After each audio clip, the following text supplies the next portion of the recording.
Podcast. I'm your host, Nick Glynos, and today I'm speaking with Dr. Nicolas Glynos. Nick obtained his PhD in Molecular and Integrative Physiology from the University of Michigan, where he is now a postdoctoral researcher. He is studying psychedelics. For his PhD work, he studied N,N-dimethyltryptamine, or DMT, which is one of the most powerful psychedelics out there in terms of the intensity of the hallucinations that it induces in human beings. It's also one of the shortest acting. It's very similar in structure to natural compounds in our brains like serotonin and melatonin. It is very similar to other psychedelics like psilocybin, but it's very different in various ways that make it very, very interesting. And Nick has studied both endogenous and exogenous DMT. He has studied DMT that's actually produced in the body, in the brain of rats. So they studied rodents. They looked at whether or not DMT could be measured in the brains of rats. They looked at how the levels of that endogenous DMT compared to other neurotransmitters like serotonin and dopamine. And they also looked at exogenous DMT, actually giving rats DMT and looking at what happened. How did IV DMT actually influence levels of other neurotransmitters in the brain? What did the time course of DMT look like in the brain? What did the animal's behavior look like? And how did DMT actually affect global patterns of brain activity in rats as measured by things like EEG? So if you're interested in dimethyltryptamine and what it does, if you're interested in the story of DMT research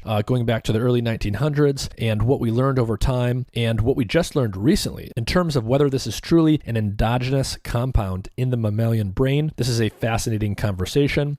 So we focused almost all of the conversation on DMT, but we also talked a little bit about some other psychedelics, mostly in the context of the history of the field around DMT research, but most of it is about DMT in the brain, whether or not it's there, and what it might be doing. As always, don't forget I have a Substack, mindandmatter.substack.com. You can sign up for my free weekly newsletter. You can support the podcast further and become a paid subscriber if you enjoy what I'm producing. And you can check out all of my written and podcast content on that Substack. Check out the links in the episode description to get to that Substack or find out how you can support the podcast further. This episode is supported in part by Athletic Greens. Their main product, AG1, is a comprehensive and convenient daily nutrition product containing 75 vitamins, minerals, and whole food-sourced ingredients with less than 1 gram of sugar per serving, no nasty chemicals or artificial anything. It's gluten and dairy-free and compatible with paleo, vegan, vegetarian, and ketogenic diets. AG1 is a quick and convenient way to supplement your diet to help ensure your body is getting the nutrients it needs. It comes in powder form, and you can mix it in water and drink it, or you can put it into a smoothie or a shake or something like that. I mix it into water and drink it with the first meal of each day, and it's super convenient. If you go to athleticgreens.com/mindandmatter, Athletic Greens will give you a free 1-year supply of vitamin D and 5 free travel packs with your first purchase. Their vitamin D product comes in tincture form, so you just take 1 drop each day. A large fraction of the population is actually vitamin D deficient, especially in winter months when we get less sun exposure, and vitamin D is super important for the proper function of the immune system and for a variety of other things. And there's even evidence indicating that vitamin D deficiency is correlated with more severe cases of COVID-19 in those who get infected. Every time I go into the doctor each year for a checkup, I'm always told that vitamin D deficiency is very common and I should be supplementing on a daily basis. So visit athleticgreens.com/mindandmatter or click the link in the episode description. You'll get a free 1-year supply of vitamin D with your first purchase. And with that, here's my conversation with Dr. Nicolas Glynos.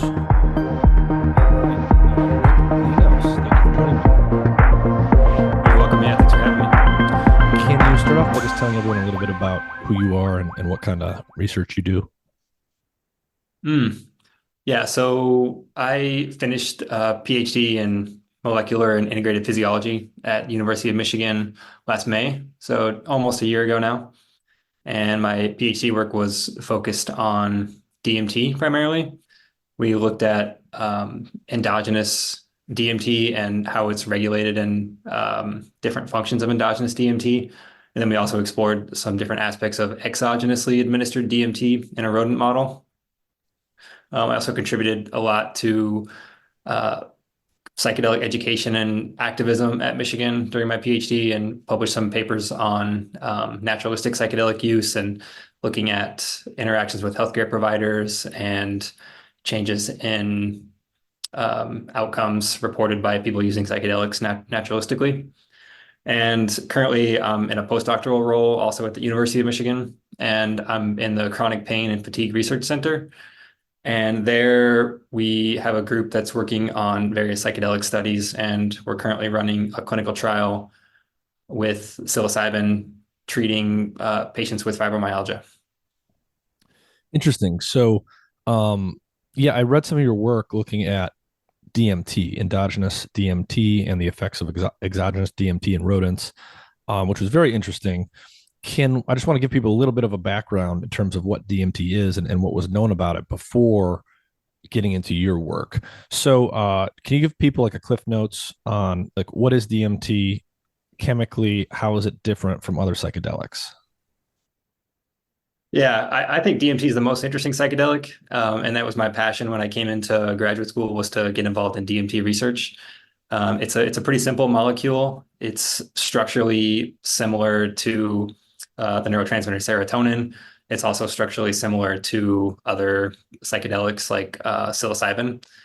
And it's a tryptamine, and that's the chemical class that it belongs to. And it's got two methyl groups attached to the amino part of the tryptamine, making it dimethyltryptamine. And it's got an interesting history and actually a pretty long history in terms of relative to other psychedelics. It's an active component in the hallucinogenic brew ayahuasca, which has been used across South America in various indigenous cultures for at least 1,000 years. And ayahuasca is a very important ceremonial and medicinal brew that's been consumed widely across South America. Um, and DMT was brought into sort of Western science in the early 1900s. It was discovered in 1931 by a chemist named Richard Mansky. And he discovered it, and it was kind of set aside before it was investigated any further. And it wasn't until I think it was 1955, Stephen Sara, a chemist in Eastern Europe, uh, was interested in reports of ethnographers that were studying plant-based hallucinogens in South America, and they were bringing plants back, and they were curious what the active compounds in the plants were that were causing these hallucinations and these psychedelic-like experiences. And it was found that DMT was a candidate for that molecule to be the psychoactive compound. So he administered or began the first clinical trial or the first Western science research trial with DMT, and he administered it intramuscularly first to himself and then to participants, and found that it was indeed hallucinogenic and psychedelic.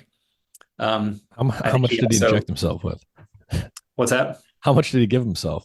I don't remember the dose exactly, but I'm sure there was quite a bit of trial and error because I think uh, obviously you would probably try an oral administration first, and I believe he did that and found that DMT wasn't Mm. orally active, and then had to go the intramuscular route to get the effects.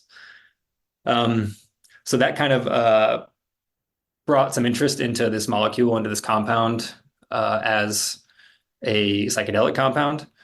And this was also kind of occurring around the time when LSD was being investigated in a research context and in a clinical context, and also around the time of the discovery of serotonin as a naturally occurring endogenous compound that has effects on mental states and mood and various other physiological and neurobiological functions.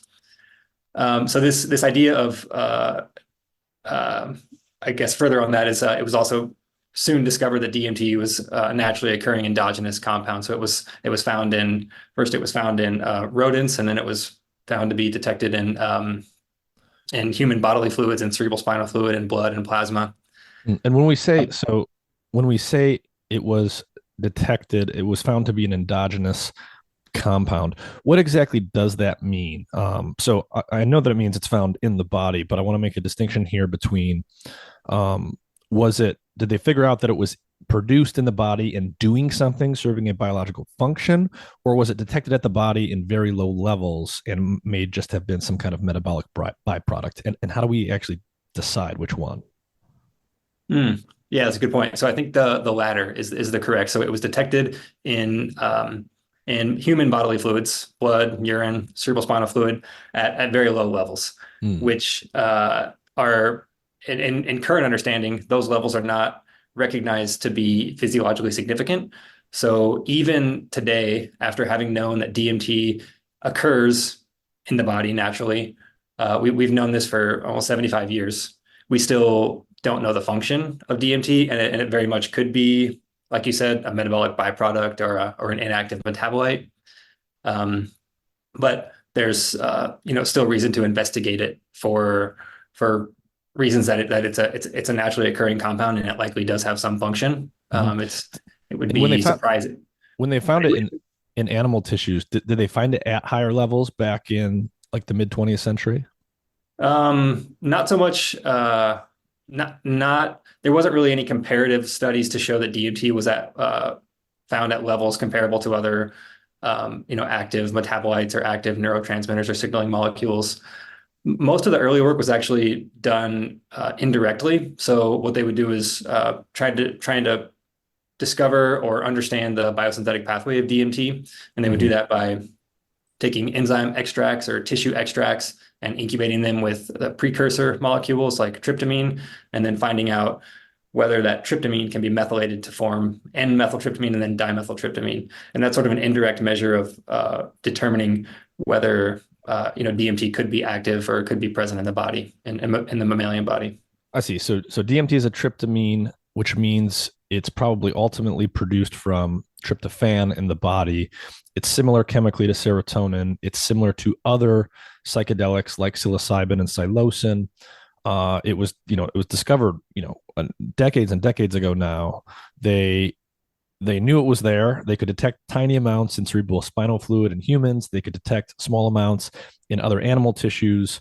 At that time, it wasn't known if the DMT was produced in order to do something important in animal tissues, or it was just sort of a byproduct, and we're just sort of detecting this inactive metabolite.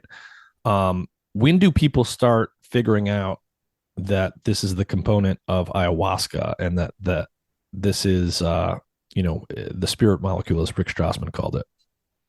Hmm. Those are sort of two separate events. And when it was discovered that DMT was a component of ayahuasca, I think around the mid 20th century, so around the 1950s or so. Um, and that was, like I said, the result of ethnobotanists and ethnographers who were studying indigenous cultures in the Amazon and in South America, bringing back plant samples or bringing back samples of ayahuasca or participating in ayahuasca ceremonies, and then bringing those samples back and then using Western scientific methods to discover that DMT was the active component. Interesting note, that's also it's just such a cool story, the ayahuasca story, the fact that not just one indigenous culture, but dozens of indigenous cultures across many different countries across South America independently made this discovery of the combination of different plant admixtures that can result in the hallucinogenic effects of ayahuasca. And it's not just a hallucinogenic brew, it's this really important ceremonial and medicinal concoction that's widely used across many different cultures. And these two plants, it's a multiple plants that are used, but there's sort of two that are particularly important for ayahuasca. And these plants, these combination of these plants was found amongst some of the greatest botanical diversity in the world. There's 30,000 species of vascular plants in the Amazon, and the fact that these indigenous cultures have made this chemical discovery is kind of a feat of science that's not really explainable. Interesting. Yeah, because if I think another way of saying what you just said is, so there are many different cultures in Central and South America that are combining plants in a way that results in an ayahuasca experience. So they're combining ultimately DMT with the MAOIs that enable it to be orally active. So there's a couple interesting things I want to ask you about here. So one, do we know that they all independently discovered this, or is it possible that the ayahuasca brew was discovered just a long time ago, and sort of as people spread throughout Central and South America, they all inherited this culturally? Or is there clear evidence that no, these cultures were in complete isolation and they totally independently discovered this? Yeah, it's a really good point. I sort of lean toward the latter, that it was an independent discovery. But and I sort of hypothesized that because of the geographical separation of the groups that discovered it, and the wide geographical range of discovery. Um, Hmm. but you're right, there could have been some knowledge and information passed among groups. So that's a good point. Okay, so it's used in multiple cultures. I mean, presumably, right? There's many cultures sort of in between them that don't use it. So it either had to have been lost many times, or it was independently discovered. But I think what you're saying is this is super fascinating. How is it that people living in the jungle that don't have chemistry labs and things like this, how did they figure this out? Because there's literally like millions of plants in the Amazon jungle. If you were to just randomly start sampling them and mixing them together at random, you would probably never happen upon the exact right combinations. And yet, if multiple cultures are using this, the question is really, by what method did they make this discovery? Is there any is there any information there? Like, if have people asked them, how did you guys discover this? Yeah, it's pretty simple. They speak to the plants.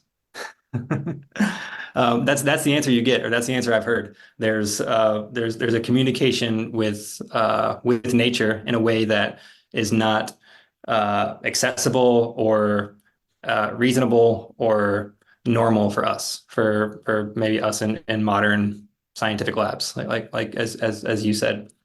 And there's I'm not sure if you've read much into the ethnobotany of this, but or if your listeners have, but there's Richard Evans Schultes was kind of the father of ethnobotany, and he talked about how this is one of the greatest mysteries of ethnobotany, how this discovery was made amongst some of the greatest botanical diversity in the world. And one of his students, Wade Davis, was a person who kind of carried on that legacy of Schultes. And Wade Davis has written a few books that are just fascinating, and I'd recommend others to check out some of his work. And he is an anthropologist who has studied a number of different cultures across the world. And one of his take homes that I've received from his work is there's just many different ways of knowing. There's many different ways of accessing knowledge and accessing information. And he talks about Polynesians who are able to navigate by the stars and by measuring the size of the waves, or the pattern of the ocean, in ways that is just unfathomable to sort of modern seafarers, I suppose, and many different other observations of accessing knowledge via ways that are sort of difficult for us to understand. So that's sort of my hypothesis with these indigenous cultures in South America. They may have some relationship with nature that is sort of beyond our capacity to understand, and that may have allowed them to make this discovery. But that's about all I can say about that. And so we find, obviously, DMT is found in certain plants. Psychotria viridis is the one that you often hear about. How common is DMT in the plant world? Because I know it's not found in just one plant, it's found in a number of them. How common is it? And do we know anything about why the plants are producing it? Yeah, I think that would be such a cool study to do, is to do a really thorough investigation of maybe not even just individual plants, but like large families of plants. And let's find out how many of them actually do contain DMT. Because the general notion is that people say that DMT is in everything. They say that, I've heard Dennis McKenna say this. It's kind of like ubiquitous. You find it everywhere. And from my reading and my understanding, I generally say it's found in hundreds, if not thousands, of species of plants. I think there's research to say it's in the hundreds of plants range. But there hasn't been a thorough investigation to actually document how many plants are actually producing it, and other details about why or where those plants are producing it. Yeah. I mean, the default for me when I think about these things is in the cases where we sort of do know why a plant is producing something that is psychoactive in a human being, more often than not, it's a defensive function. So, everything from nicotine to caffeine are produced in parts of the plants as insecticides, and these things are typically, very bitter tasting alkaloids or similar compounds, and they do something like that. They dissuade herbivores from eating the plant, or they literally kill insects. Right. Yeah. Yeah. A defense mechanism is a pretty valid hypothesis, I would say, and I think that's even come up with psilocybin and different fungi. Why do fungi produce psilocybin? It likely a defense mechanism. Another interesting thing about DMT in plants is that it's a metabolite of one of the most important and widely functional hormones in plants, and that's auxin or indole acetic acid. And Mm. indole acetic acid in plants is kind of like serotonin in mammals. It does everything. It's like it's involved in every process, and it's very it's very important. And DMT is a primary metabolite of that. So that suggests that it's likely found in most, if not all, plant species. Interesting. Yeah, I didn't know that. That's fascinating. So it's in plants, it's in animals, at least in trace quantities. Before we get to your work, we're going to be going into the mammalian brain and talking about endogenous DMT there. Was it found at what we would think of as significant or potentially biologically functional levels in any animal tissue in historical research? Historical research, I guess it depends on how you define that. Anything before your stuff?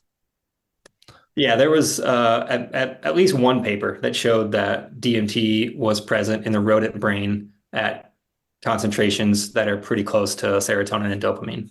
Yeah, and that paper was done in the lab that I worked in. It was published right before I joined the lab. Got it. Okay. Oh, I didn't actually know it was the same lab. Okay, so yeah, I want to talk about that study. Actually, maybe before we do that, why don't we go back to the early 90s? So at this point, we know what Right. DMT is. We know it's found in plants, it's found in animals. We know it's part of the ayahuasca brew. It can be rendered orally active. We know that it can be injected, and you can hallucinate on it. Um, Terrence McKenna has been, ranting and raving for a while by this time, so we know that you can smoke it and that it has very potent hallucinatory effects. When did Rick Strassman start researching it, and can you summarize that body of work for people? hmm Yeah, there's a little bit we skipped to that I think is important to touch on leading up to Strassman's work. Um, so after it was discovered that DMT was an endogenous compound in human bodily fluids, and Stephen Sara started administering it to himself and others intramuscularly, showing that it had hallucinogenic effects, this theory arose that perhaps if DMT is endogenous and it causes hallucinations, perhaps it's causing psychotic disorders or schizophrenic type hallucinations. And Mm. it was actually labeled as a schizotoxin. So that was a hypothesis that was investigated pretty extensively between I'd say about 1960 and leading up to Strassman's work in the late 80s, early 90s. And Stephen Barker, who's kind of one of the godfathers of DMT research, published a really nice review on that. And he looked at all of the studies, and I think it's about 65 studies that had confirmed DMT in bodily fluids in humans, and looking at a comparison of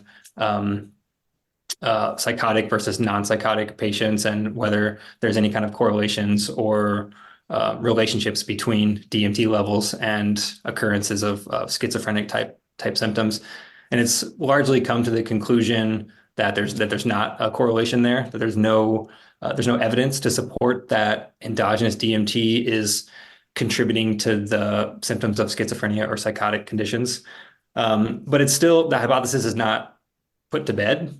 In my mind, there's still a lot we don't know in terms of how DMT is regulated or stored or packaged or Mhm. function in different bodily tissues. So there's still, I think, reason to Mhm. investigate that. But I guess the But idea there was and there's a lot of this floating around in the mid 20th century, right? Like in the early days of LSD research, that mm, something like schizophrenia might be explained by a molecule. For some reason, the body produces something. Maybe it's LSD, maybe it's DMT, maybe it's who knows what, and this is causing the psychotic symptoms that you see in things like schizophrenia. So I guess the idea was, if that's true, if a schizophrenic is a schizophrenic because his body starts producing a bunch of DMT, you would then be able to detect higher levels of DMT in something like the cerebrospinal fluid. And you're saying that people sort of checked the data there and there wasn't obviously a relationship.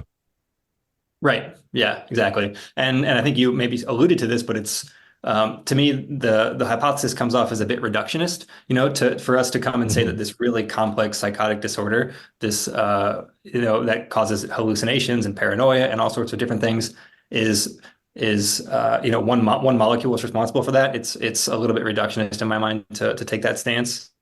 But it's not to say that DMT or other endogenous psychoactive compounds might be contributing to some of those symptoms. Like there could be a role for DMT there, and you're right that it has been sort of checked off of like, yeah, we don't think that there's a correlation between DMT levels and psychotic symptoms. But granted, there's a lot we don't know about the regulation of endogenous DMT too. Yeah, I mean, yeah, it's perfectly conceivable that something could be synthesized, released, doing stuff that's interesting, and by the time you can detect it all the way down, from the fluid you get in a spinal tap, it may not look different, even though it was at some intervening step in the process. Right. But Exactly. anyways, okay, so Yeah. anyways, there's DMT So inside of us. We don't know what it's doing. We can detect it at small levels. Sort of what happens next in the history of the research? yeah, thanks for summarizing all these parts as we go along. It's helpful too. Yeah. So we've got this. It's the transmethylation hypothesis too, is what we just summarized there. So now we've got this transmethylation hypothesis that's floating around, and some people are still interested in it, and we still want to investigate that. And Rick Strassman comes around, and I think the story's already been told. I listened to the Dave Nichols episode, and he was talking about when him and Dr. Strassman were at Esalen, I think, and they had talked about initiating these DMT studies. So I think a lot of that did fuel Strassman's interests, the transmethylation hypothesis, this idea that we have this endogenous psychedelic compound in our bodies, and we want to know what it does. We're curious about that. That's just an interesting question.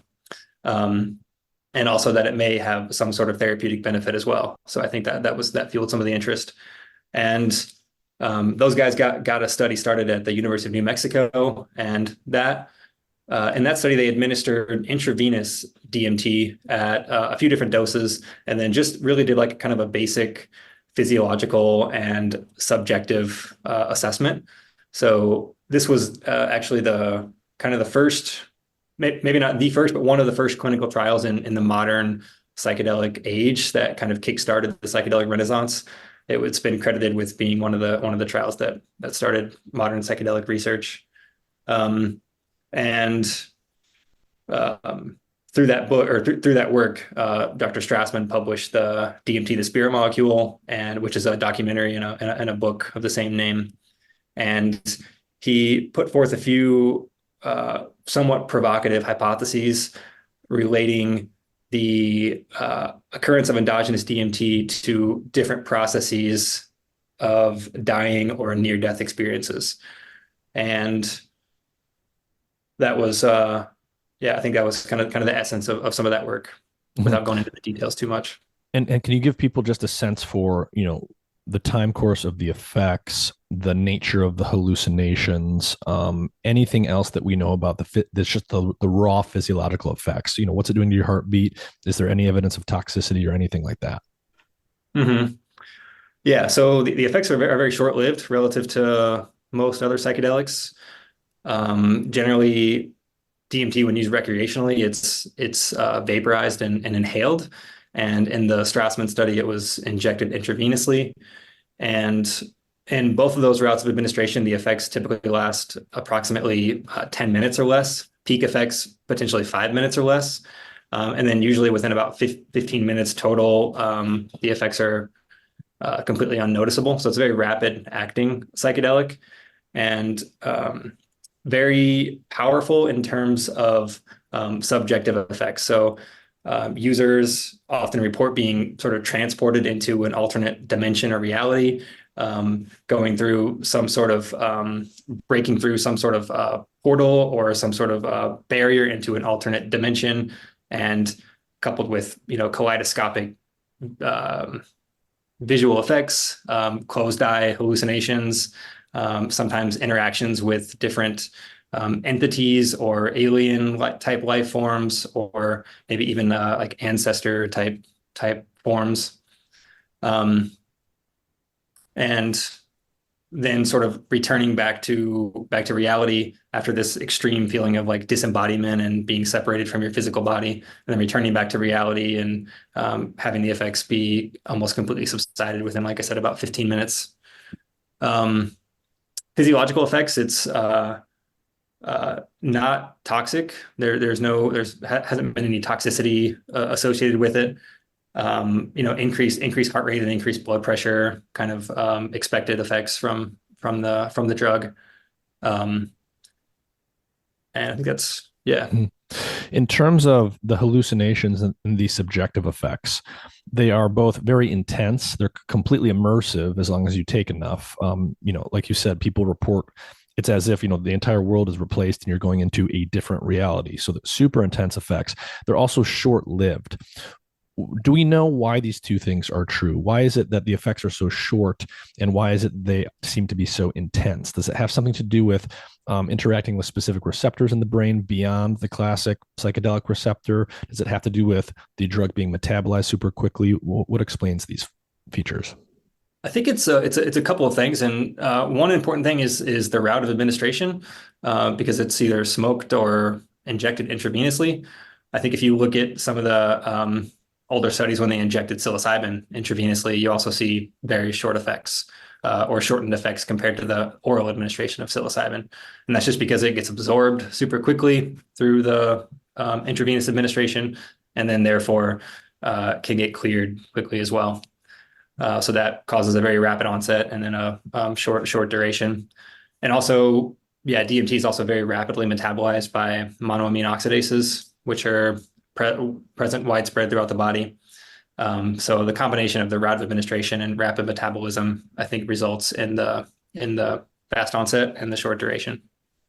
And so the serotonin 2A receptor is the one people normally talk about when they talk about psychedelics. This is the receptor that is necessary for the effects of most classic psychedelics. If you prevent DMT or psilocybin or LSD from interacting with the serotonin 2A receptor, most, if not all, of the psychedelic effects go away. However, most of the classic psychedelics are not just interacting with that receptor. They're each interacting with a sort of a different pattern of receptors to different extents each. For DMT, beyond the 5-HT2A receptor, is it interacting with other receptors?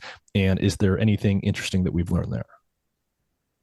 Yeah, so the effects of DMT have thus far been shown largely dependent on 2A receptor activation, but there hasn't been quite as extensive of a body of research on DMT in that regard relative to psilocybin or LSD in terms of 2A activation. But there's a paper with 2A knockout mice, and when you administer DMT to the 2A knockout mice, the head twitch response is abolished. Head twitch response is a kind of a behavioral proxy in rodent models for psychedelic effects. So the 2A receptor is definitely important for DMT as well. It also interacts with a number of other serotonin receptors. I think there's maybe about a dozen other serotonin receptors that DMT does interact with. Again, not much is known there. There hasn't been much investigation into that. A couple other receptor groups of interest are the trace amine associated receptors, or TARS. Those are much less well investigated, and with respect to serotonin receptor. So we don't really even know as much about TARS as we do about the serotonin receptor complex. And then finally, the sigma-1 receptors are also really important for DMT pharmacology, and those have received a little bit more attention. There's a group led by, I think, Ed Fresca in Europe, and they've done quite a bit of work on looking at the effects of DMT on protection from hypoxia and immunological function and different different things with respect to the sigma-1 receptor. So showing that the sigma-1 receptor is an important component in mediating these effects when activated by DMT. What's known generally about the sigma-1 receptor? Hmm. I don't have quite the knowledge to, yeah, Mhm. to go into that. Got it. But with you said protection from hypoxia. So what was that referring to? Yeah, that was a pretty interesting study by that group I mentioned. And what they did is took they took cells, and this was an in vitro experiment, cells in a dish, and exposed them to hypoxic conditions, so reduced oxygen concentration, and uh, supplemented the cells with various different compounds, and one of them was DMT. And what they found was with increasing concentrations of DMT, they found increased cell survival. So the DMT appeared to be hypoxia protective for these cells that were under reduced oxygen conditions. Mm. Okay, And then so they showed that activity was dependent on the sigma-1 receptor activation. got it. So hypoxia, reduced oxygen, bad for cells. If you give DMT, it protects the cells in those, and this is all in a petri dish, just to reiterate for people, not in a live animal. The cells survive more if you give them DMT, and it seems to be protecting them from the hypoxia that would otherwise kill them. And whatever is going on there it requires this thing called the sigma-1 receptor.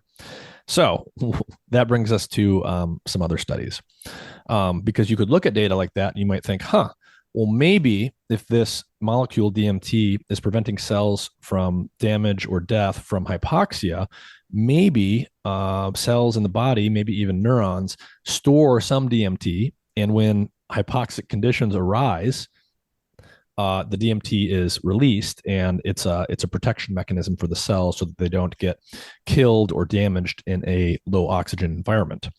When do you have a low oxygen environment? Well, I mean, if you're having if you're dying, basically, maybe you're having trouble breathing or something's happening to you. And I know that this is, as far as I can tell, this has sort of been Rick Strassman's idea for a while. Perhaps the near death experience that we have often heard about. Perhaps DMT is responsible for this. Perhaps the body's detecting something like low oxygen conditions, and DMT can be released under those types of conditions. So that you said, I think you said earlier, this was actually in your lab that you did your PhD in, where this next study done a few years ago happened. So what did they do there? Yeah, there's a couple studies we could mention here, and um, I'll just say that that's one of, I think, the most intriguing hypotheses about endogenous DMT is that it plays some hypoxia protective role, and then perhaps as a byproduct, you get psychedelic effects. It could just be, protecting the body from low oxygen. So I think that's definitely an interesting hypothesis worth investigating. But the study I think you're alluding to was published by John Dean, who worked in the lab in Gimo Borjigin's lab where I started my PhD. He kind of finished up as I was just starting, and that paper got published right when I started. And what they did was implanted this horizontal microdialysis probe across the occipital cortex of rats. So this is much larger than a traditional microdialysis sampling setup that you would see in most rodent studies. Most rodent studies have sort of a single probe that goes kind of vertically into the brain, and you're only sampling about like 1 or 2 millimeters of tissue. This horizontal probe actually transverses the entire occipital cortex. And I'll just mention here, and we can talk about it later, but they also took out the pineal gland of rats too, and measured DMT with and without the pineal gland. Can you explain that part, like why they would have done that to begin with? Right. So for a while, it's been assumed that the pineal gland is it's been hypothesized that the pineal gland might be responsible for DMT production, and it goes kind of way back to Descartes, who thought that the pineal gland was kind of the seat of the soul, and it's this interesting part of the brain that there's most brain structures have two sides. They're two-sided, but the pineal gland is just a single gland in the center of the brain, and it's very unique in that sense. And it plays a big role in regulating circadian sleep cycles and producing melatonin. And melatonin is actually structurally quite similar to DMT, and it's got enzymes the pineal gland contains enzymes necessary for the biosynthesis of DMT. So it had long been hypothesized that, maybe the pineal gland is kind of the central hub of DMT production. Interesting. So, So so the pineal gland's in the center of the brain. I believe it's known to be the exclusive source of melatonin in the brain. Melatonin is very similar structurally to DMT, and I think you said that the pineal gland has the enzymes that we know would be needed to make DMT. So, apart from detecting DMT there directly, all of the pieces for DMT production seem to be in that part of the brain. right, yeah. Okay. Yeah, and the enzymes we'll just mention because we can maybe talk about them later are AADC, which is aromatic amino acid decarboxylase, that turns tryptophan into tryptamine. And then the other enzyme that's thought to be responsible for DMT production is INMT, and that's indolethylamine N-methyltransferase, and that turns tryptamine into dimethyltryptamine, so it methylates it. And we can talk a bit about that too, because I have some other work that I've done to discuss that. But just all that to say that in the study by John Dean in 2019, they tested the levels of DMT in pineal intact and then pineal ectomized rats. And interesting thing is that they found that there was no difference in DMT levels between these two groups, suggesting that the pineal gland is in fact not necessary for endogenous DMT production in the brain. And that's DMT levels in the occipital cortex of the brain. Right. So the pineal gland sits in the just above the occipital cortex. So this microdialysis probe went right through the occipital cortex and went through the pineal gland and transversed that whole area horizontally. And was that study when they're detecting DMT there with or without the pineal gland? Is it just animals under baseline conditions that are awake? Are they asleep? Are they anesthetized? What are the conditions there? Yeah, just baseline conditions. Yeah, it's a pretty cool setup where it's just an automated system. The animals are connected to the microdialysis probes, and it feeds automatically into an HPLC, which measures the levels of DMT. And I think they were measuring rats for like days at a time. They just kind of had this automated system, and it would inject into the HPLC, measure it, and continue collecting. So just baseline conditions. And were these, teeny tiny levels of DMT, or were they levels comparable to other neurotransmitters and things in the brain that we know are doing stuff? Comparable to other levels of neurotransmitters. Yeah, this study in particular didn't actually measure the levels of, say, serotonin or dopamine or norepinephrine or anything like that.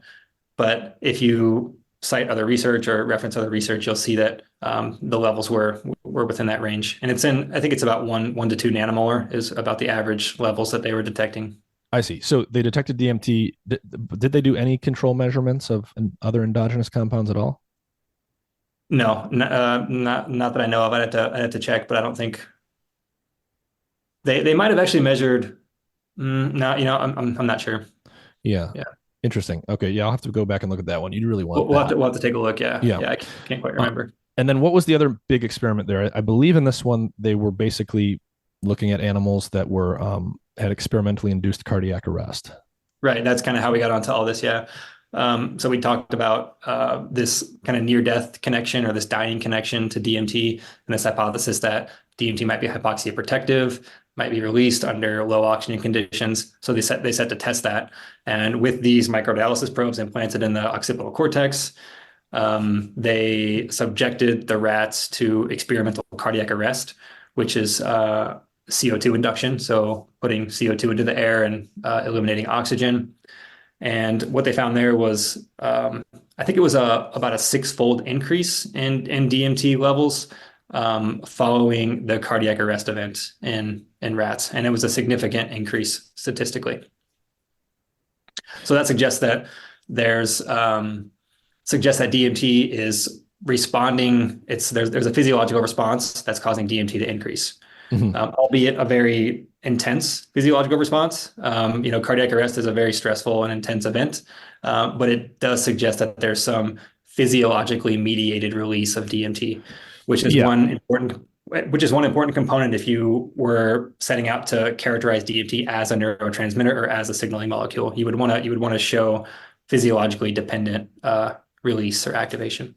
Yes, I think an important distinction there is, one of the criticisms of that work would be that this is a very intense stimulus. You're inducing cardiac arrest.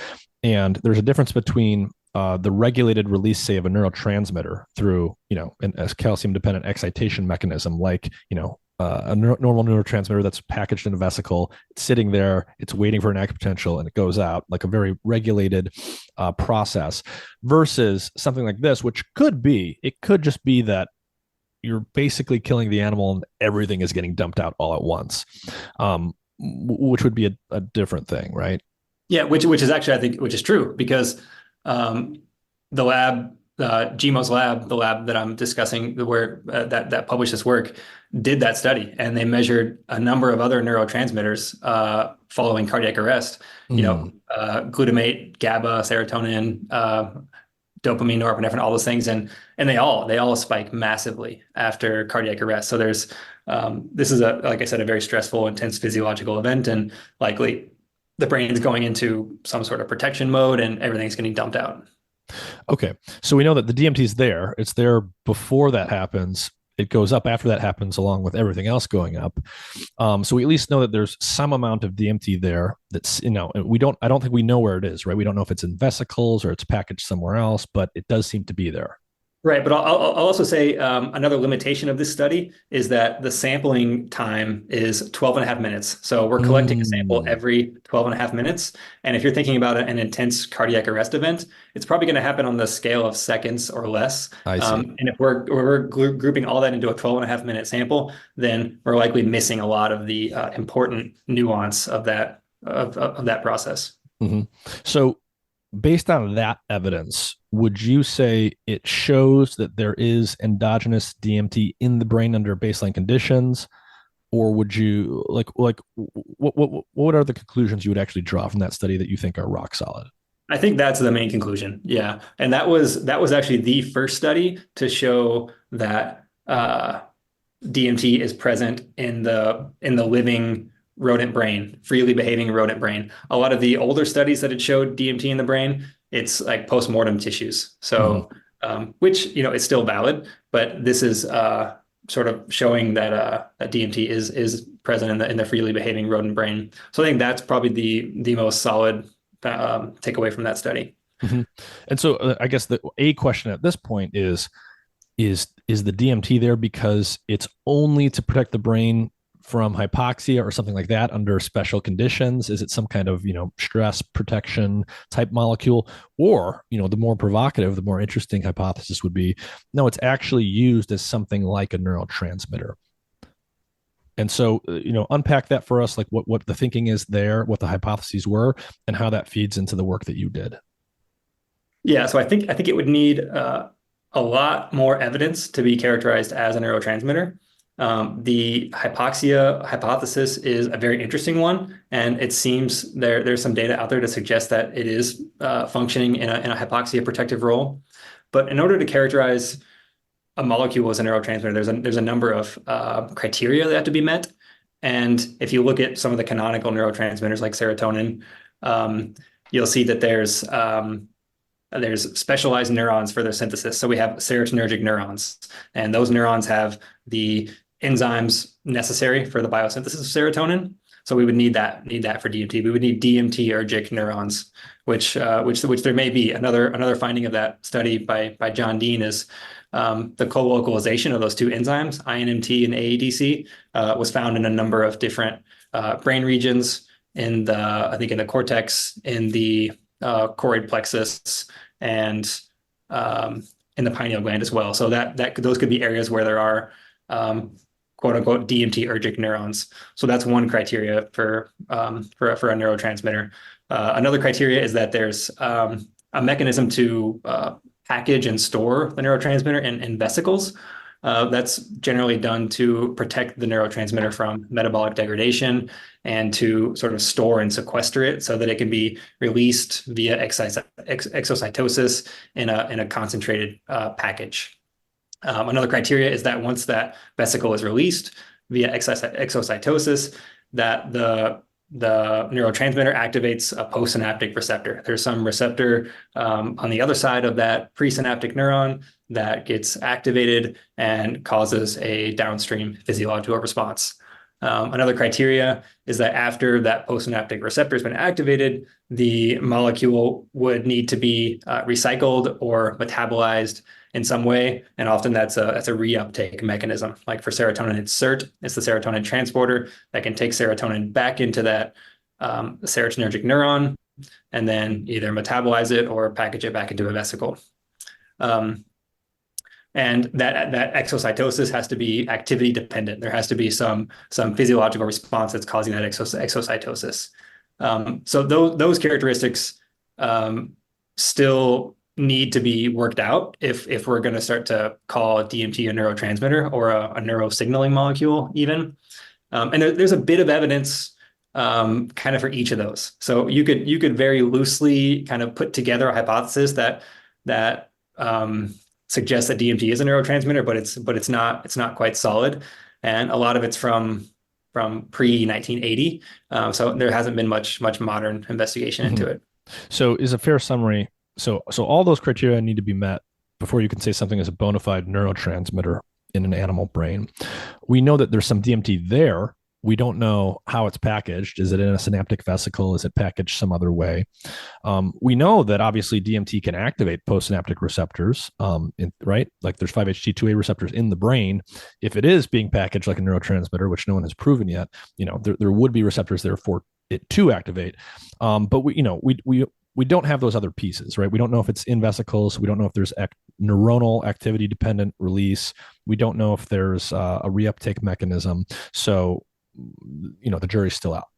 Right. Yeah. And like I said, there's some loose evidence. Like there's a paper by Nick Cozy, and he showed that DMT acts at both the serotonin transporter at SERT and also at VMAT2. And VMAT2 is a vesicular transporter, so it can package the DMT into vesicles. But we're not sure whether that VMAT2 or SERT co-localize with INMT and AEDC to produce these, DMT-ergic neurons. So yeah, there's still quite a bit of work to do in that field. Okay, cool. So then we've got your work on endogenous DMT. Can you set that work up for us and describe like what motivated it and what you set out to look for? Yeah,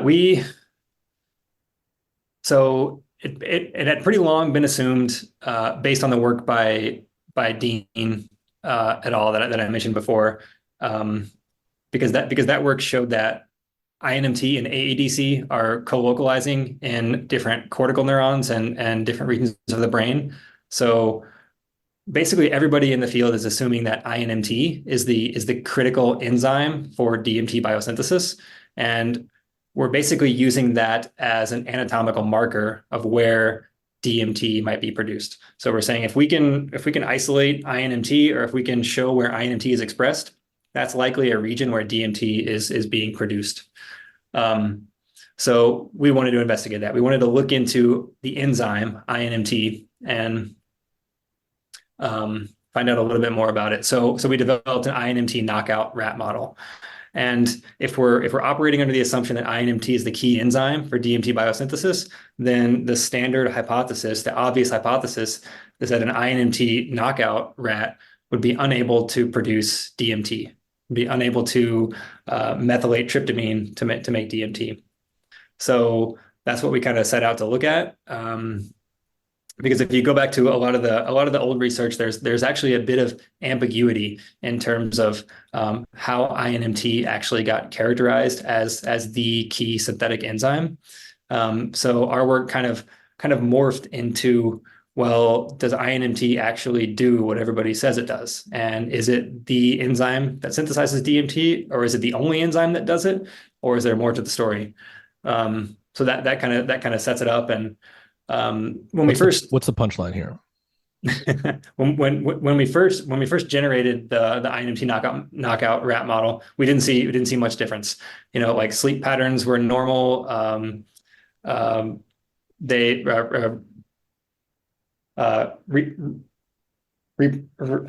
Sorry, I just had sleep was normal, reproduction was normal. Basically everything that we observed was normal between the wild type and the knockout rats. So we started to run enzyme assays to find out whether or not INMT was actually necessary for tryptamine methylation.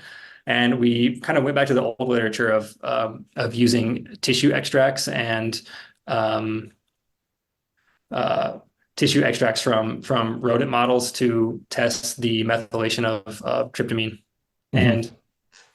And what we found there was that INMT was actually not necessary for tryptamine methylation in the rats. So we saw that wild type and knockout rats both methylated tryptamine at equal levels, suggesting that INMT is not necessary. So basically, you showed that the enzymatic mechanism that people assumed was the only way to make DMT is not. Right, right. And we were just running sort of crude tissue extracts. And there's a number of different enzymes within those tissue extracts, and we're incubating them with tryptamine. And there's a lot of different things going on in that sort of in vitro experiment. So we set out to kind of do a more of a careful assessment of that.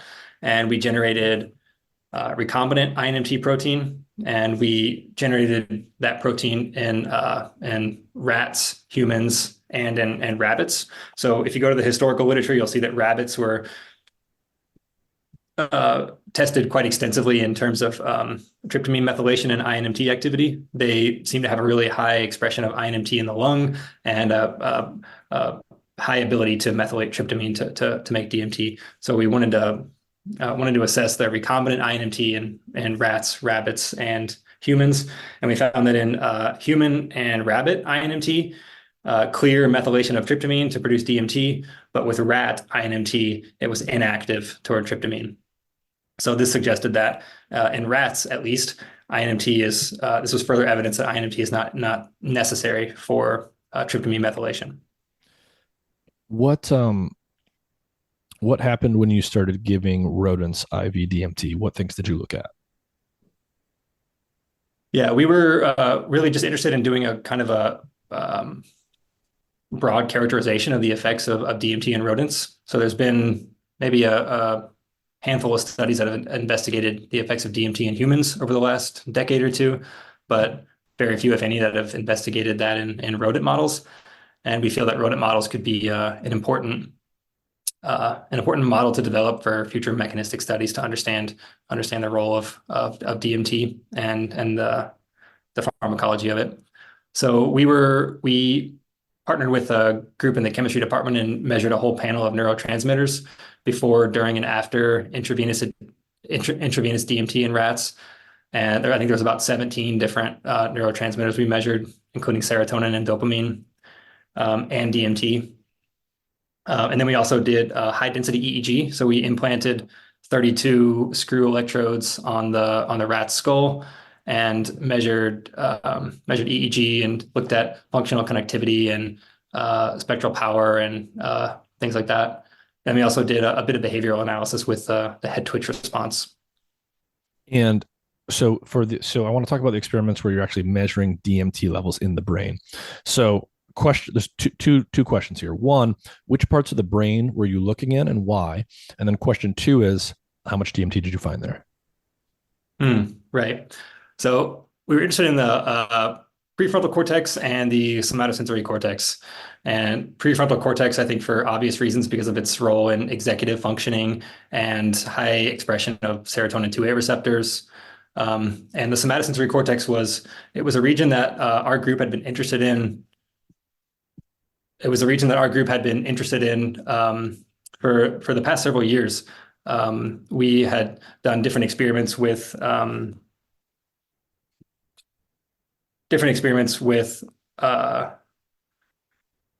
ketamine and nitrous oxide, and we saw some interesting trends with the somatosensory cortex in terms of acetylcholine levels.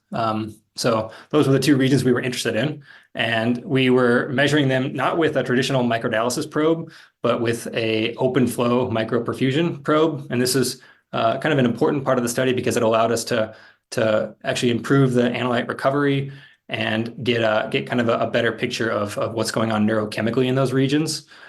And we had trouble in the past measuring the levels of DMT in these brain regions.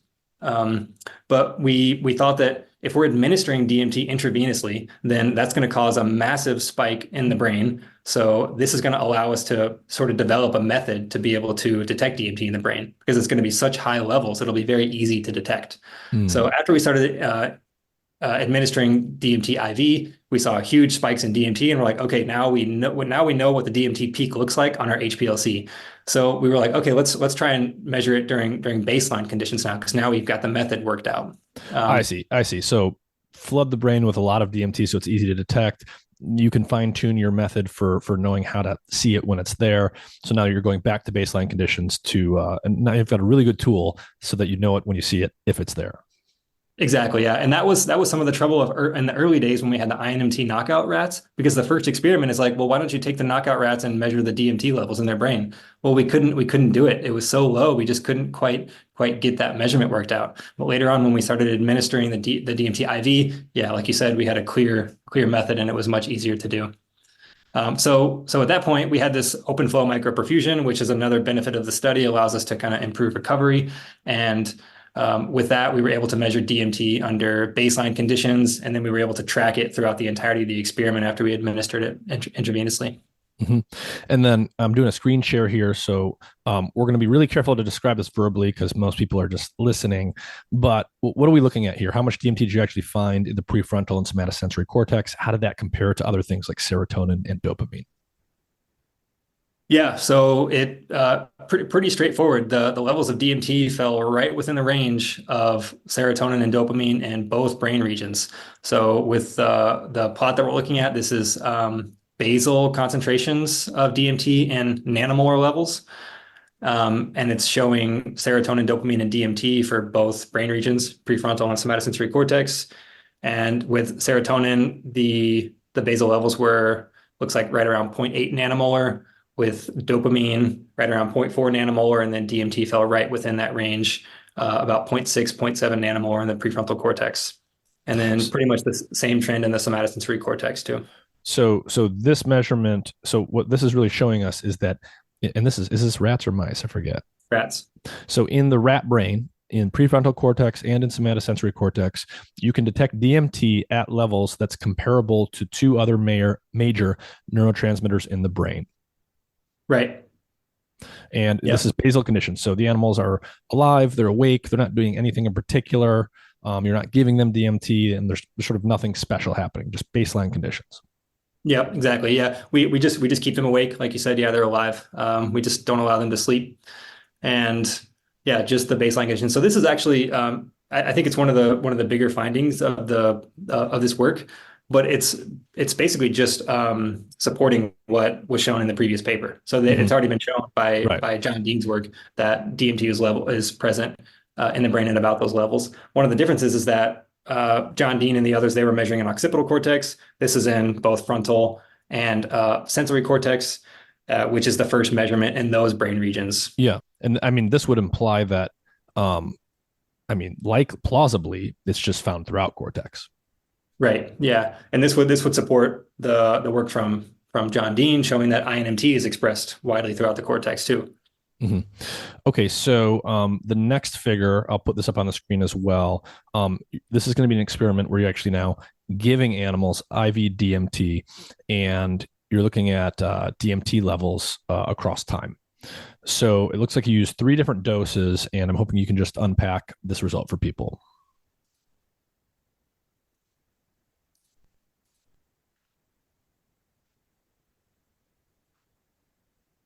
Yeah, so we're giving three different doses here, and the low dose was 0.75 mg per kg, milligrams per kilogram. Medium dose was 3.75 milligrams per kilogram. High dose was 7.5. And what we did is, I mentioned previously that we were measuring the DMT in these 12.5-minute epochs. So it takes 12.5 minutes to collect one sample.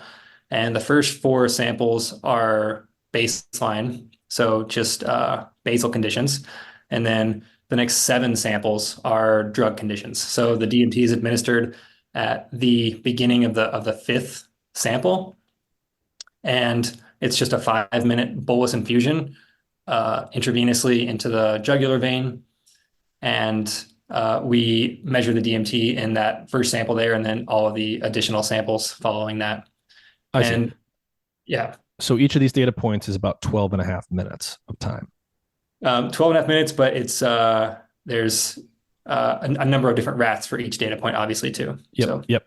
Okay. All averaged together. And we're looking at, in this case, we're looking at DMT levels at each point in time, each 12 and a half minute chunk, average across multiple animals.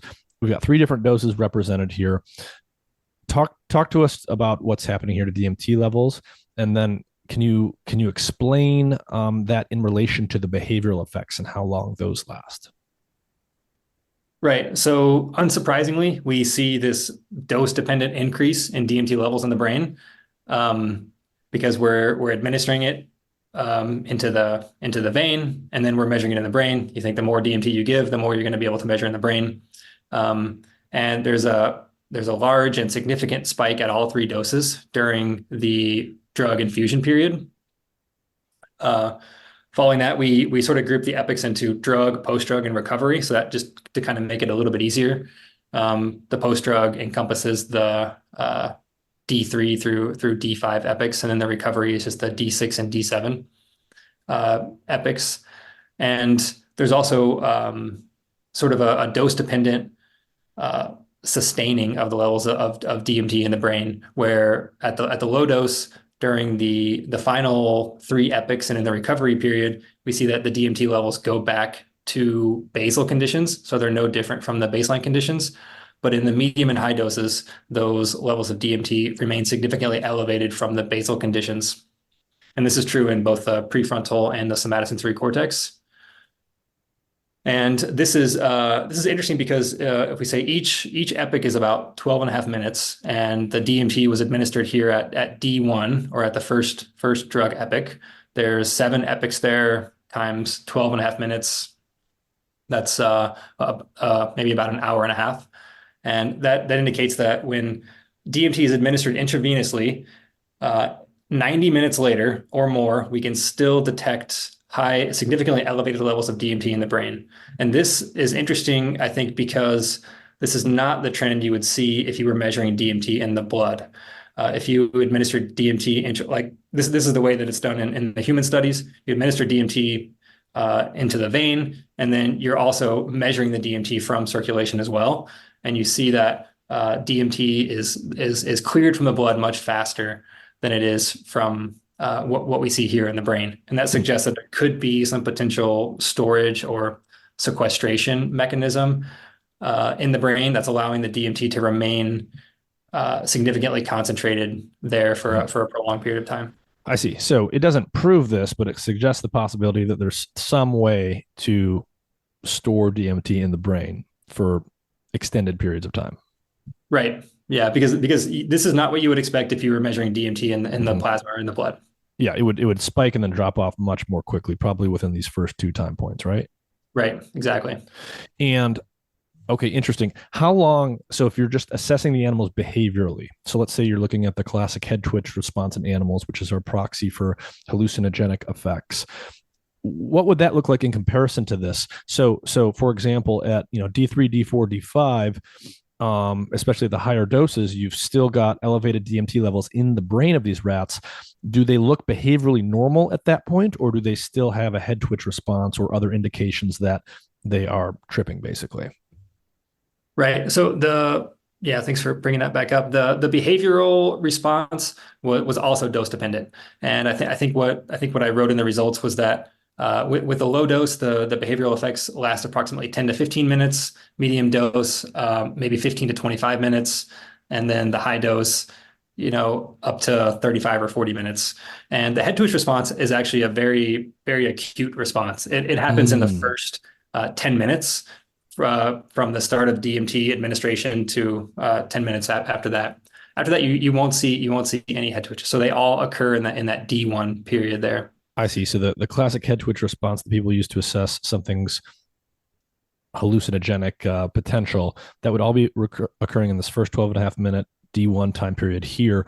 Do the animals do any other behaviors that indicate that they're having a drug effect after that time point? Yeah, so those are the dose dependent effects that I just described, the different durations there. But Um, what exactly are they? How do you tell? What are the behaviors? right. Yeah. So the animals will kind of we call it pancaking. They'll kind of splay out. Their hind legs will be splayed back. There will be some head weaving, so the head will kind of rhythmically weave left and right. There's they call it forepaw treading, so they're kind of like digging with their front paws. There's sometimes this phenomenon of like straw tail, where the tail kind of curls up, points upward, becomes erect, and almost points forward. And then sometimes even some backward walking at the very high doses. Hmm. And some of these behavioral responses have been noted in serotonin syndrome or excessive serotonin receptor activation. So it could be related to the excessive Mm, high dose causing overactivation of serotonin receptors. I see. And maybe we'll come back to this later if we have time, but I'm just going to say this to put it in my own memory. What you're saying is there are clear behavioral indications of the hallucinogenic effects of a drug like DMT, even when the animals aren't engaged in a head twitch response. Well, you said hallucinogenic effects, and we don't know that the animals are hallucinating. So there's behavioral effects, Mm. but we're not sure if they're hallucinogenic. Yeah, let me say that. Let me say that a slightly different way.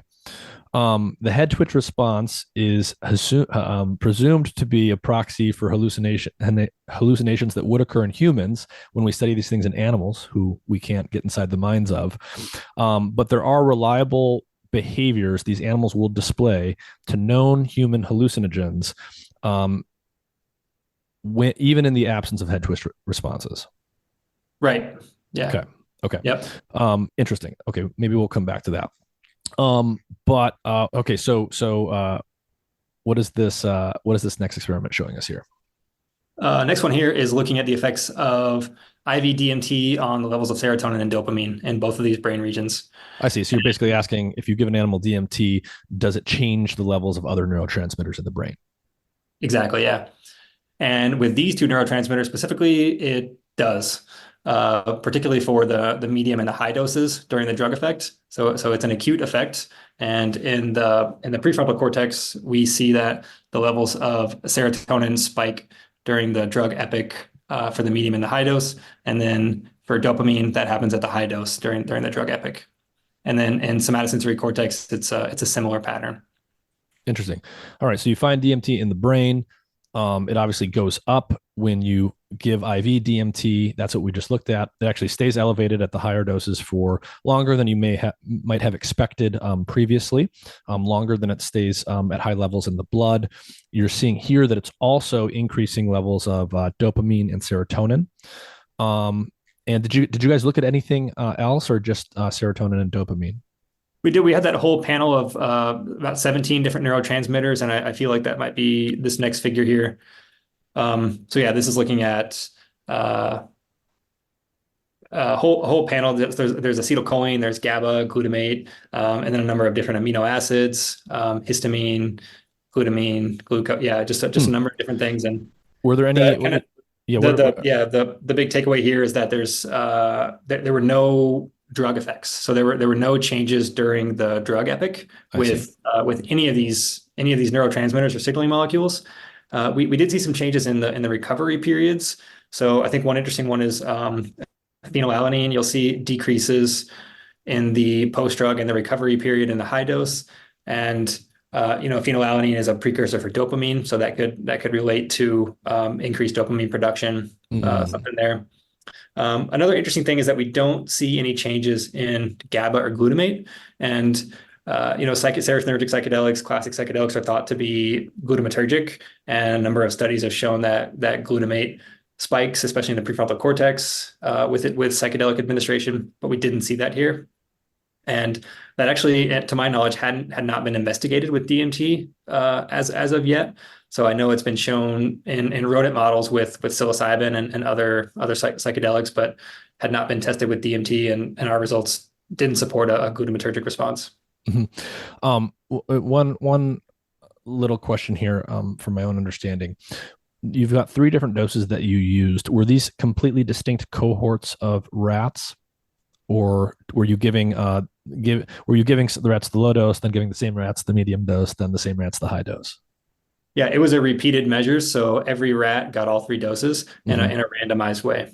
Okay, okay, in a randomized way. Yeah. Got it. Interesting. Okay, so the EEG results. Can you set that up for us? So give people a sense for what is EEG actually measuring, and what do we already know from the literature in terms of the human work showing what's happening in response to DMT. Yeah, so EEG is I mentioned with the microdialysis measures and the neurochemical analyses, you've got this really poor temporal resolution. You're measuring events that happen over milliseconds in a bin of 12 and a half minutes. Hmm. EEG does not have that issue. You're measuring 1,000 times a second. You have a sampling rate of a thousand samples per second. And what it is actually measuring the kind of summarized or collective electrical activity of neurons across the cortex. It's only measuring cortical activity. So if you look at some studies with fMRI or PET or other things like that, they're actually able to measure subcortical brain activity. But EEG is just focused on the cortex. And different analyses are conducted with EEG. One is kind of the most standard is a spectral power analysis, and that's kind of looking at the electrical activity of the cortex at different frequency bands. So separating it out from the low frequency of delta, about 1 to 4 hertz, um, up to theta, alpha, beta, and all the way up to gamma frequencies, which is about greater than 30 hertz. I see. So if we give people a mental image here, if you imagine looking at the surface of a lake on a windy day, it's very choppy. There's lots of little waves going, and then a boat drives by and it's creating, larger, slower waves. You've got all of these waves happening, little fast ones and big slow ones. And so this is a method for counting how much of each type of wave you have rippling across the brain. Is that kind of a decent summary? Yeah, that's a really good summary. Yeah, you're kind of measuring the contribution of the little waves and the big waves and determining how that contributes in terms of overall brain activity. Mm-hmm. And what's the punchline here? You give DMT. What are some of the more salient changes you see in the EEG signal? Yeah, so I think the two kind of takeaways was we saw a decrease in theta activity and increase in gamma activity. And it's when you're doing EEG in rats or in any rodent, it's a little bit unique to interpret, a little bit different to interpret in terms of relative to human studies. Mm-hmm. So one of the most salient or common features of DMT activity in humans is alpha suppression or suppression of the alpha band. And we we didn't quite observe that in the rodents because the alpha band is not as prominently it's not as prominent of a functional band Mm-hmm. in rodents. So it's very important for humans, but not so much for rodents. Mm-hmm. But what we do see theta suppression and then the gamma activation, and the gamma activation has actually been cited in a few different human studies. So that correlates with some of the previous human research. And we measured gamma activity at a higher frequency than you're generally able to do in human studies. And we specifically saw a high activity in the high gamma range, so above 100 hertz. Mm-hmm. And I mean, is there anything? How do you interpret these results? How does the brain look? How does a rat brain look after you give them DMT, compared to other states they might go into, going asleep, being anesthetized, anything like that? Yeah, well, they're definitely different from sleep or anesthesia. You wouldn't see gamma activation like this in either of those states. I think going back to what you said before is the behavioral measures of we have an indication that the rats are experiencing a hallucinogenic drug. I think the EEG kind of supports that in a way. And it's also, this is just a characterization study. So there haven't been as many studies of EEG activity in rodents. So we're sort of trying to lay the groundwork and understand mechanism through this. But I think it does provide some evidence that there is altered experience. I don't want to say, altered state of consciousness or, hallucinations, but evidence that there's an alteration in the phenomenology of what it's like to be a rat, Mm-hmm. based on these EEG results. The other thing I want to quickly point out here, and maybe just get your take on, is so I want to look at one of your results in conjunction with what happens to human beings when they take DMT. So we notice here that we've got the drug period, the post-drug period, the recovery period. You see changes in the EEG in the theta band, in the low gamma band, going all the way out to this recovery period here. In other words, there are changes in patterns of brain activity after the main effects of the drug should have been worn off. And anyone who's done DMT, especially a number of times, will tell you that yeah, the main experience sort of lasts for 5 to 10 minutes, then you stop hallucinating. But then if you sit there, you're not the same as you were before you took the DMT. You're in, you're not hallucinating, you're not tripping. But, people often describe it as a sort of very meditative or Zen-like state that's nonetheless different from baseline conditions. And I think it's interesting that you're seeing those extended changes in the EEG signal here. I think so, yeah. And those roughly correlate to the levels of DMT in the brain that we're measuring. So remember, we saw that this dose-dependent increase in DMT levels in the brain following administration, and that persists all the way until the end of the experiment. So there's still DMT in the brain, and it's still having some sort of activity, and that could be contributing to these EEG changes. So some of the EEG changes might be related to or correlated with the fact that we're seeing elevated levels of DMT in the brain. And those elevated levels, as you remember, they persisted into the post-drug and the recovery periods to the end of the experiment. Therefore, the DMT is still potentially active in the brain, causing these EEG changes to persist into the end of the experiment as well. Interesting. Okay, so you've detected DMT in the rat brain under baseline conditions. You've looked at the time course of DMT in the brain after you give it intravenously. You've shown that DMT changes the levels of various other transmitters in the brain, including serotonin and dopamine. And you looked at these global EEG changes, global patterns of brain activity in response to giving DMT to a rat. If you had to sort of summarize it all, button it up, what would you say sort of the overall takeaway of that body of experiments is? I'd say the DMT needs further investigation as a potential neurosignaling molecule. And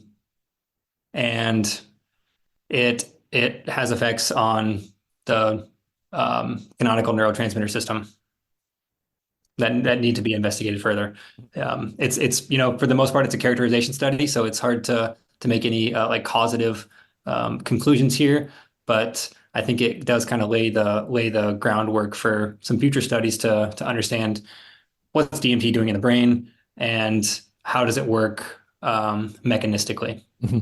Would you say that your results, either on their own or in conjunction with other studies, provide conclusive evidence that there is endogenous DMT in the mammalian brain above levels that would suggest it's merely, an inactive metabolite that's not doing much of anything? I think the results support that conclusion. Yeah. And so what are you guys working on now, or what's the next logical step in investigating, what might be going on here in terms of what endogenous DMT is actually doing? Unfortunately, there's not a lot of momentum there. I mentioned that I'm now in a postdoctoral role, and I'm moved into the clinical realm. So we're looking at the effects of psilocybin on patients with fibromyalgia, and unfortunately no longer a part of that work, and I'm not sure if it's going to be picked up or not. So that's kind of been a struggle and a challenge for me for over the last 6 years, finishing the PhD and all that, trying to find funding and interest for people to kind of carry on this work. And it just seems like especially in the last 5 years, the clinical realm has kind of taken over in terms of psychedelic interest for obvious reasons. But I think that there's just such a need, and it would just really satisfy curiosity. And I think there's a lot of potential in investigating endogenous DMT, but there's just not a lot of momentum there right now. I see. So clinical work that's aimed at trying to figure out if we can develop therapies for human disease, that's soaking up all the funding, and there's not a lot of research going on for just the more basic biology here, because it's hard to get money for it.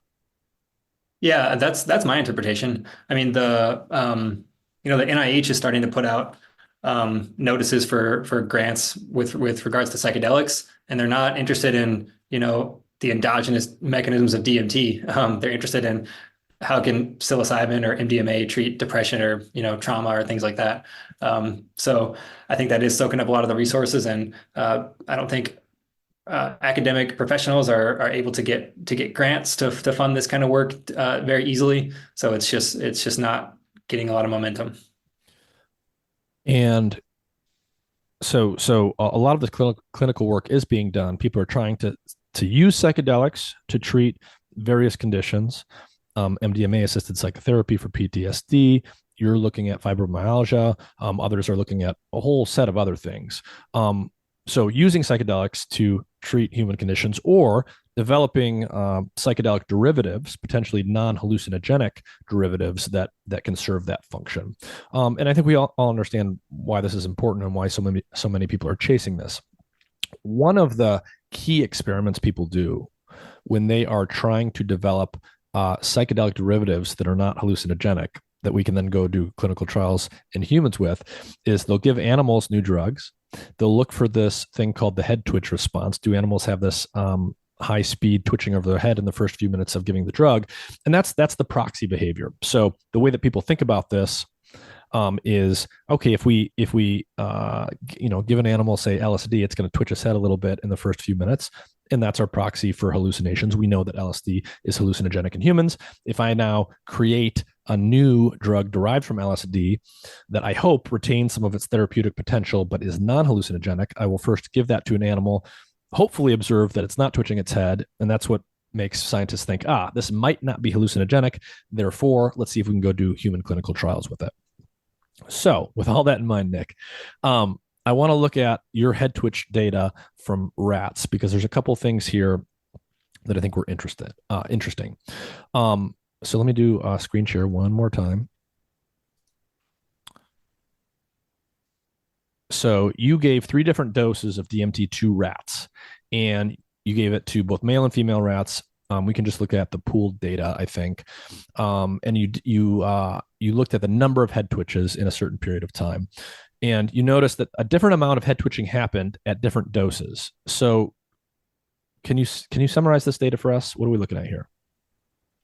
Yeah, it's I guess it was a little bit unexpected, but when you go back to the literature, you find this has actually been shown previously. And what we saw that is at the low dose, the 0.75 milligrams per kilogram, we get the highest number of head twitches. And that's higher than the medium dose and higher than the high dose. So this is sort of a biphasic response that's been shown with other psychedelics as well, where with increasing doses, you get reduced behavioral response in terms of the head twitch. And, for something like DMT, we certainly would not expect that, animals hallucinating just at the low dose, but hallucinating less at the higher doses. That would be very strange. Have you, it's not shown here, but have you done the experiment, or what would happen if you were to just inject an animal with saline here? Would there be any head twitching at all? No, we've done saline controls, and there's no head twitches. Okay, so it really is this phenomenon where it goes up and then it actually goes back down as you escalate the dose. And you're saying that's been shown from other experiments as well? Mm-hmm. Yeah, with other tryptamine and phenethylamine psychedelics. Have you gone higher in dose, or has anyone observed that if you were to keep escalating the dose here, would the head twitching actually go down and potentially go away? I think that it would, because you could get into potentially seizures or unsafe conditions for the rats. Because I mentioned the behavioral effects previously, and I talked about that pancaking and that sort of backward walking and head weaving. And the higher the dose, the more intense those behavioral observations were. And it seems that at these really high doses, there's almost it's almost like a sedative, or it's almost like an anesthetic in a way, where the rats are very, you can tell they're very out of it, and they're not, they're like sort of no longer there. So it's almost like these doses are like if you were to translate these doses to humans, I'm not sure what that would be. It's really kind of difficult to make that translation. But this may be a DMT dose in humans that could just cause, unconsciousness and Hmm. amnesia, you Yeah. know. Yeah.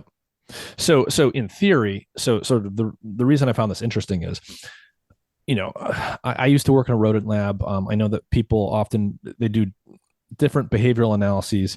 Very often, people aren't actually looking at the video of the animal. They're not very often they're not actually in the room with the animal. They sort of just see the results at the end as they're quantified. So my question here is, you've got this whole body of work being done in various labs where they're taking these new psychedelic derivatives. They're seeing if they're potentially not hallucinogenic by looking for the absence of a head twitch response in animals. They may or not be actually looking at the animals. I don't know because I'm not in the room with them. But there's very prominent results showing a lack of head twitch response into a psychedelic derivative. And the conclusion is this is a candidate non-hallucinogenic compound with therapeutic potential. Do you think there's any worry there that something else is going on? Yeah, absolutely. Yeah, I think the head twitch is basically as it's the best thing we have right now. We can't know what's going on with the rats. We can't know what their experience is like, whether they're hallucinating, whether they're having an altered state of consciousness, or however you want to define it. But there's really not a better measure at this point, and I can see that being a problem for the investigation of non-hallucinogenic derivatives. Yeah, I mean, it'll be interesting to see if there's a lot of nice machine vision tools out there now that can do much more thorough, automated and quantitative behavioral profiling, so that you can look at for multiple behavioral changes simultaneously over time, and not just count individual head twitches. But the worry here would be that people are spending a lot of resources to do things like clinical trials based on the lack of some head twitching after giving a mouse a novel drug. And it looks like it's at least feasible that the reason they might not see those head twitches is not because the drug is non-hallucinogenic, but because it's either super hallucinogenic or you're giving the animal a seizure or serotonin syndrome or something. Right, and that's when we go back to the work of Shulgin, who did it in his own way and decided to test all the compounds on himself and his Yeah. friends. Yeah, and you actually mentioned, other researchers who used to do that. That used to be, that used to be common, basically, at least in these special fields. And obviously, I think we all know why people don't do it today. You certainly couldn't report it because you'd get in trouble. But I mean, there's something to be said about having the courage to do that. When you're working with these substances. Right, and I mean, there's a lot in PCAL and TCAL that could be looked at in terms of new drug development, and that's kind of a wealth of information for folks interested in developing some of these compounds potentially. Yeah, interesting. So, what got you? I mean, why were you personally motivated to study DMT to begin with? I think you got into this a little bit, but did you just find this to be more fascinating in terms of what was known scientifically about this drug compared to other hallucinogens? Were you interested in the phenomenology of it? What was your motivation? Yeah, kind of all that. It was actually the work of Strassman. I got in touch with the documentary and read the book DMT: The Spirit Molecule, and that was in my younger days, back when I was maybe early 20s or so, and kind of really interested in the phenomenology of this interesting compound that acts very very quickly, and the effects are very short-lived, and have this experience of like sort of dying and rebirth and like transcendence and all that, and it's really fascinated by Strassman's work. And I kind of put that interest aside for a long time and went off and like lived my life for almost 10 years.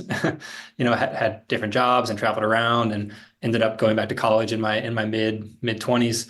And then after I graduated from undergrad, I got a botany degree actually, and that's where I got into ethnobotany and started learning about Schultes and Wade Davis and ayahuasca and all that.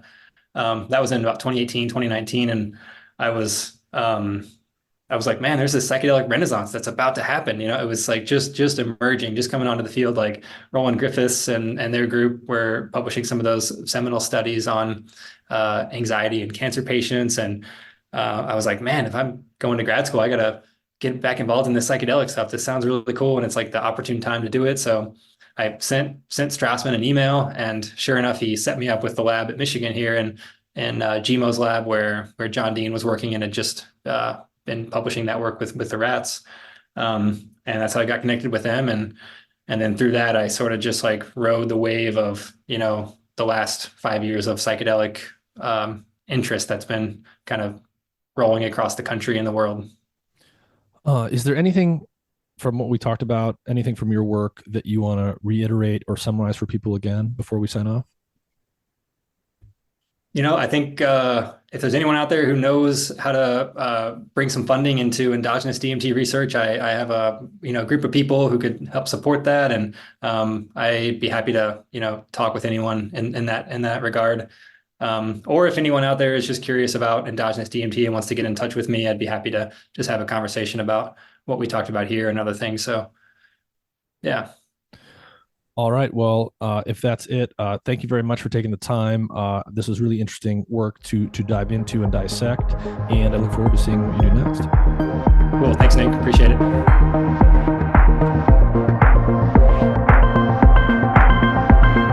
Hey everyone, I want to take a minute to tell you about a really cool health monitoring device I've been using for several weeks. It's called Lumen, and it's a handheld, pocket-sized device with a sleek design. It measures CO2 levels in your breath, which allows their technology to determine the extent to which your body is burning fats versus carbohydrates. Lumen helps improve your metabolic flexibility, your body's efficiency in shifting between using fats and carbs. It improves your ability to burn fat, which decreases your hunger levels and makes your body less dependent on snacking, and it can increase your energy levels by helping you develop a high-functioning metabolism. I use this device in the morning, before bed, and after meals and workouts to track my metabolism. With just a couple weeks of use, I learned a lot about which foods were causing my body to burn mostly fat, mostly carbs, or both, as well as how long I need to fast each day to promote fat burning. Lumen is great for anyone looking to optimize their health for either weight loss or athletic performance. The easy-to-use app allows you to track your results together with what you're eating and how you're exercising, and it syncs with other devices like the Apple Watch. Click the link in the episode description to learn more and use the code MIND, M-I-N-D, in all capital letters to get $50 off your Lumen device today.